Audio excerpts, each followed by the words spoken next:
Alamin kung sino ang taong pinakamabilis tumungga ng alak sa buong daigdig. Oh, ganun Pati Tolentino, magandang hapon. Magandang hapon sa iyo, Lakay Ray. May idol na lakay ang mga sunog bagiga dyan sa kanto-kanto at hindi lang basta-basta idol nito, Lakay Ray. Dahil ang may record ng pinakamabilis na pagtoma ay naitala ng isang Prime Minister ng Australia. Wow!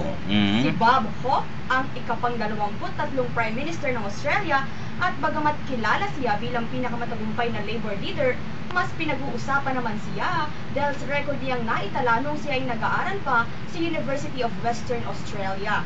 Matagal at malakas na hooray ang kanyang natanggap mula sa kanyang mga katropang mahilig sa inuman dahil tinungga niya ang 1.7 liters ng alak sa loob lamang, Lakay Ray, ng hulaan mo. Ano? Ilan? 12 segundo. Oo? 1.7 liters. 12 seconds lang? Oo, in 12 seconds. Grabe naman yan. Bilis naman. Mabilis talaga. Oo. Pinaghandaan ni Hawke ang world record na ito dahil 2 taon bago niya naitala ang nasabing record, ay nilaklak na rin niya ang 3 malalaking baso ng alak na katumbas ng mahigit sa 1 litro sa loob lamang ng 9 na segundo.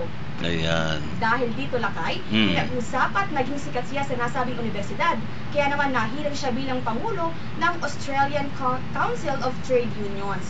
Kakaiba naman talaga ang naging pundasyon ng kanyang political career dahil mula sa kasikatang gulat ng pagtungga ng alak ay nailuklok siya bilang ikatlo sa mga pinakamatagalan ng ulan na Prime Minister ng Australia.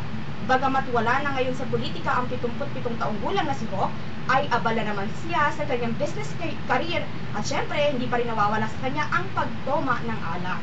Pero kamakailan na Lakay Ray, ay nalampasan ito ng isang rockstar na si Reg Reagan. Pero hanggang sa ngayon ay hindi pa rin naitatala ang pangalan ni Reagan sa Guinness, kaya si Hawke pa rin ang kinikilalang hari ng pagtoma.